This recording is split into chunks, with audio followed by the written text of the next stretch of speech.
Thank you, Joanne.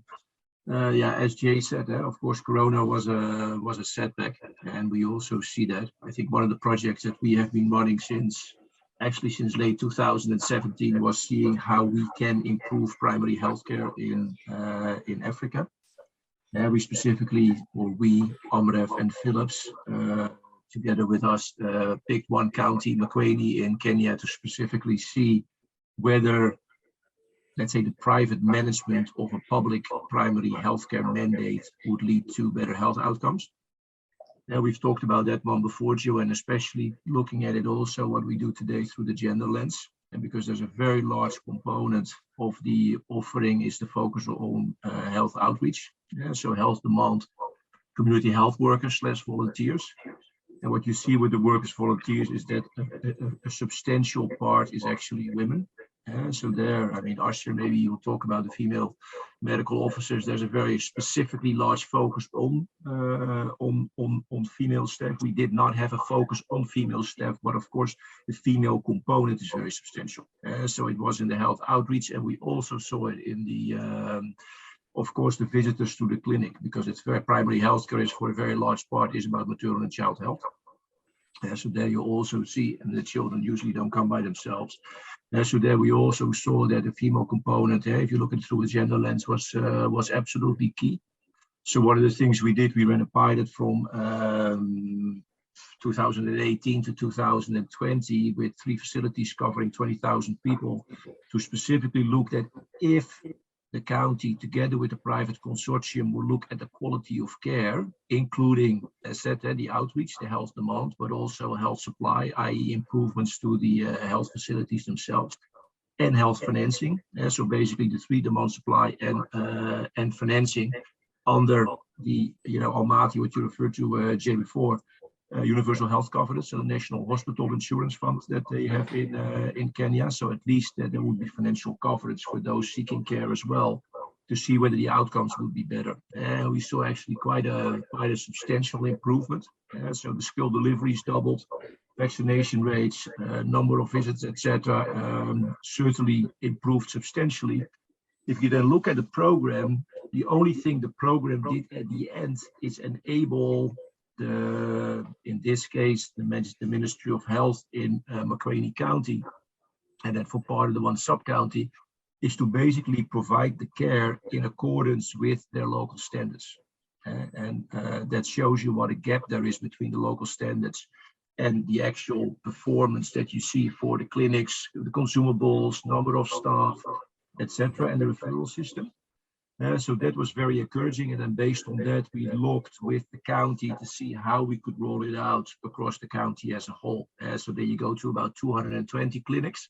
Now then Corona hit, so all the good intentions that we had received a setback, and one of the things that we also found is that if you really want to provide primary health care with a very large female component, catering for a large female component and being provided by a very large female component, if you would like to get there in this case, Kenya, but I think in most low to medium income countries, we will see the same thing. The cost will rise dramatically. And in this case, it wasn't dramatically necessarily, but it was certainly a doubling of the expenses involved.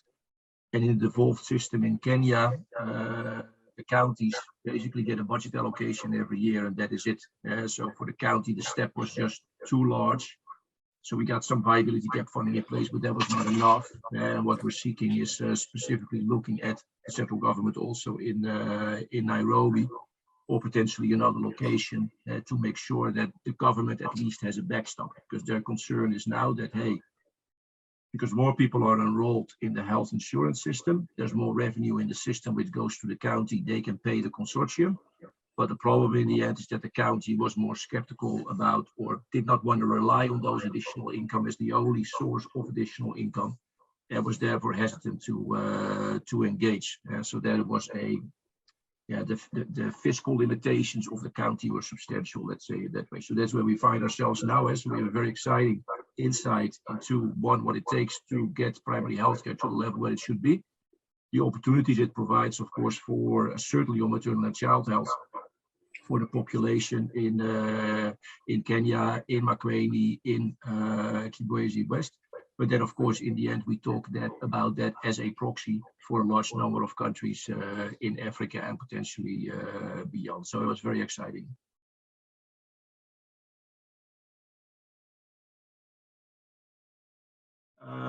So I think if I generalize, if I round the numbers a little bit, so the solution would cost the county about 100 million in 12 years.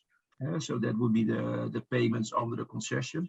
Now, substantial part of that is already just part of their annual budget. We have a feasibility gap funding in place for about 25 million. So it really was, let's say, another 25 million where the county would need to rely on the additional income generated from the National Health Hospital Insurance Fund.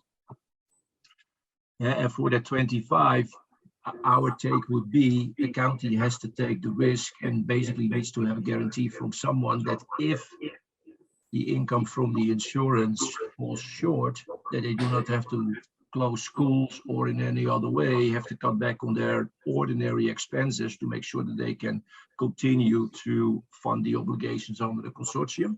So it's basically a backstop over a period of about 12 years, or I think, I'm generalizing now, about 25 million euros. And then you talk about getting primary healthcare to the Kenyans at the standards locally applicable to about 1 million people.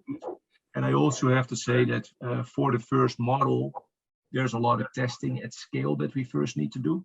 So doing 20,000 inhabitants with 3 facilities is a lot more manageable, straightforward, etc., than doing it for about 220 facilities. So there is some testing at scale that we also need to do. So I think after the first county, the solution will certainly be cheaper also for rollout in subsequent counties or countries as well. Great, thanks for that. Regina, I was wondering whether you can chip in and tell us a little bit about your experience, especially in how you've moved also from health outreach to now doing more around the supply components in decentralized primary healthcare. Yeah, that's an interesting question. Thank you for that. So one of the things, of course, is for us, we talk about public health. So with public health, we for Kenya, all the interactions have to be with KEMSA. So there was very close so few more words about the model. So the way I'm talking way back now, look at a PPP or a concession agreement is basically that the entity owning the concession will assign basically everything to the party doing the execution. So you really talk about the Amref Philips consortium, in this case, taking care of absolutely everything, employing the staff, doing the facilities, etc. So that's the more traditional model. One basically pays and the other one does everything. So here the county was very specific in the Kenyan context that they wanted to retain all the contacts with the public entities. So I'm talking KEMSA here for consumables, and I'm talking NHIF as the national insurance facility. And also they wanted to make sure that all the facilities were still owned also by the county and that they would continue to employ the medical staff that they were already employing.